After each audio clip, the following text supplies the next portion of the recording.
promoviendo la bicicleta en una campaña del día del peatón. Y bueno, ahí bueno, pusimos algunos comentarios en Facebook para ver cómo reaccionaba la gente. No hubo muchos me gusta, ni hubo muchos comentarios relacionados con esto, ¿no? Pero sí interesante, líderes en bicicleta, etcétera. Está el presidente Morales y también está el alcalde de Cochabamba. Bueno, a ver. Seguimos indagando un poco, poniendo algunos posts en Facebook, poniendo algunas cosas, y de pronto apareció un comentario muy interesante. Dice: la bicicleta debe entrar en los planes. Bueno, el uso de la bicicleta puede transformar ciudades. Ese no es un artículo boliviano, es un artículo que está en algún otro lado, pero el comentario me pareció muy interesante. Es un amigo, es naturalmente un amigo porque está en mi red, en la red de Facebook, ¿no? Y dice: la bicicleta debe entrar en los planes de transporte limpio de los nuevos gobiernos municipales de Bolivia. Se debe dar todo el empuje a la construcción de verdaderas ciclovías en los municipios del país. Y eso me parece, bueno, parece banal, pero es súper relevante en el contexto boliviano. Pónganse a pensar, Bolivia tiene, bueno, unas 10 ciudades más o menos grandes, pero tiene como 70 ciudades emergentes, 70 ciudades que están aflorando, 70 ciudades intermedias, entre 20.000 habitantes y 50.000 habitantes. Entonces, esas ciudades podrían ser pensadas desde el punto de vista de la bicicleta, ¿no? Directamente. Pero ahí empezando a conversar con la gente un poco, ¿no? ¿Qué piensas de la bicicleta y todo eso? Y en Santa Cruz dicen: no, la bicicleta no, imagínate ir en bicicleta en el sol, no, eso no hagamos. O en La Paz: no, bicicleta, subidas y bajadas, no, por favor, deja la bicicleta a un lado. O inclusive aquí en casa, un día estaba aquí hablando con algunos colegas y les digo, entonces me dicen: bueno, vamos a hacer un plan, vamos a construir una parte más de la universidad y vamos a construir unos parqueos. Y los parqueos tienen que tener 3 pisos. Yo les digo: oye, pero 3 pisos de parqueos, ¿por qué no ponemos 5 filas para las bicicletas? No, por favor, los estudiantes quieren venir en auto a la universidad. ¿Cómo en bicicleta con el calor? No. Bueno, o sea, las barreras que hay, ¿no? Las barreras mentales, más que otra cosa, ¿no? Entonces, no había pensado la relevancia que tenía este comentario hasta que me puse a hacer la presentación para este evento. Y por lo tanto, en este foro se quedó como 6 meses sin responder, no respondí nada, etcétera. Y ahora tengo la obligación de responder algo porque me parece que es completamente relevante.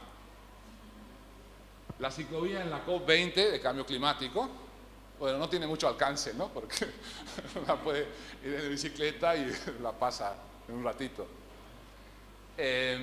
Pero es interesante el modelo. Y bueno, en Tarija, en Santa Cruz, ideas de ciclovías, cómo se podría avanzar. Y Tarija es una ciudad en el sur, es una ciudad pequeña, no es una ciudad muy grande, la gente tiene mucho tiempo, tiene tanto tiempo en Tarija la gente, que tiene 3 relojes importantes. Tiene el reloj de Tarija, tiene el reloj de Nueva York y tiene el reloj de Londres. Entonces el tiempo es algo importante en Tarija.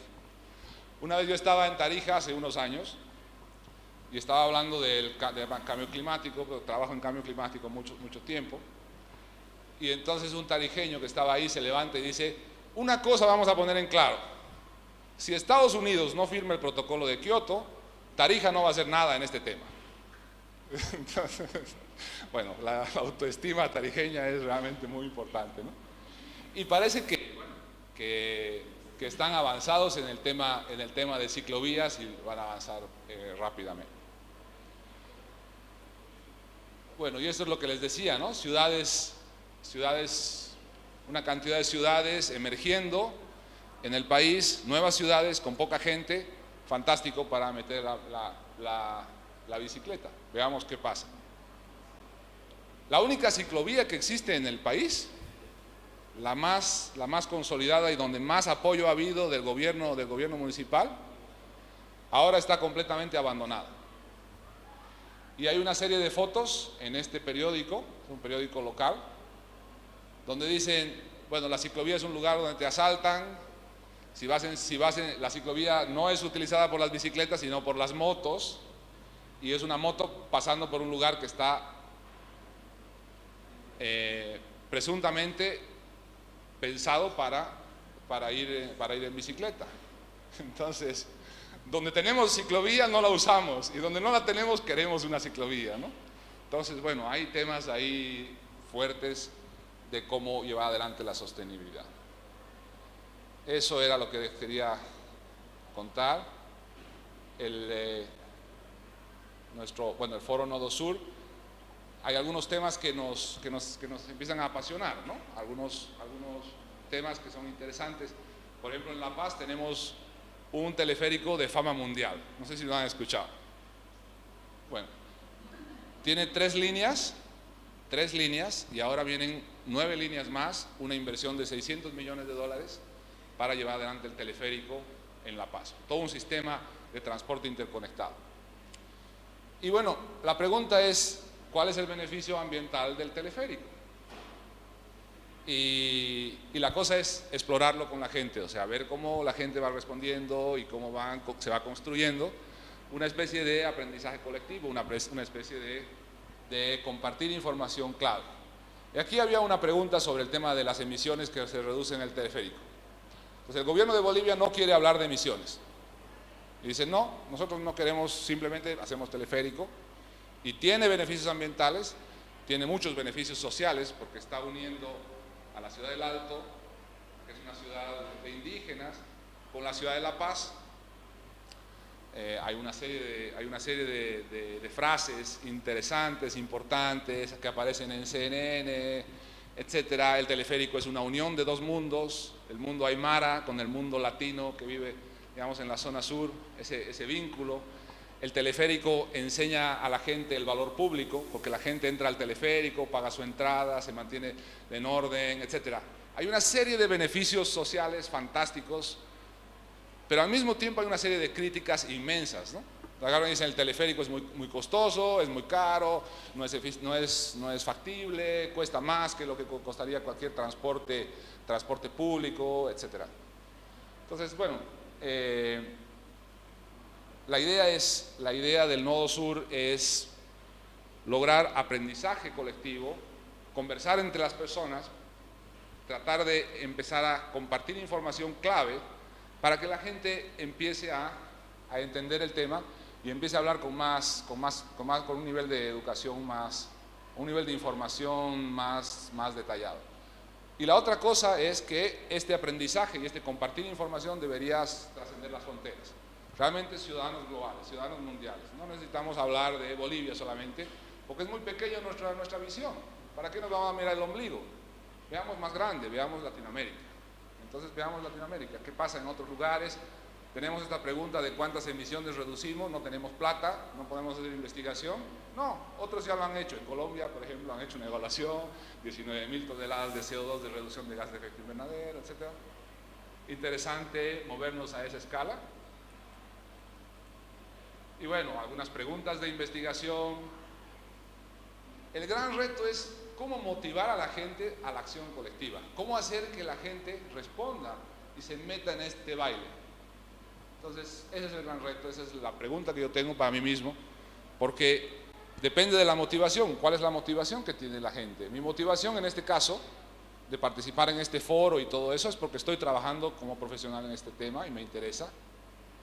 Pero al mismo tiempo tengo esa pregunta, ¿cómo hacer que hayan procesos de diálogo, procesos que nos ayuden a construir currículas, construir entendimiento, construir investigación colectiva, investigación participativa, cosa que podamos hacer investigaciones de bajo costo y que podamos entender las cosas, podamos dialogar con los ámbitos públicos, en este caso, por ejemplo, con el teleférico o con el Ministerio de Medio Ambiente, y podamos ir apoyando esos procesos de la misma forma que vamos pedaleando con la bicicleta y vamos avanzando poco a poco y vamos construyendo ese desarrollo sostenible. Una frase fantástica, este año he tenido el regalo de un amigo mío, que cuando le decía cuando tuve la confianza de decirle que estaba atravesando por una situación difícil emocionalmente y me sentía en una situación difícil, etcétera, me dijo, mira, lo que tienes que hacer es, como decía mi abuela, prende las lámparas en la oscuridad y vamos avanzando hacia adelante. Es decir, estamos tanteando en la oscuridad, no tenemos certezas, intuimos las cosas, tenemos dificultad para saber qué futuro nos espera, no tenemos claro, no sabemos a dónde estamos yendo. Lo que sí sabemos es que queremos algo mejor, pero tengamos la humildad para reconocer que ese futuro que estamos queriendo visionar, solamente podemos ver destellos, no sabemos cuán grande puede ser el destino de la humanidad. Tratemos de esbozar algo interesante, ¿no? Eso, muchas gracias.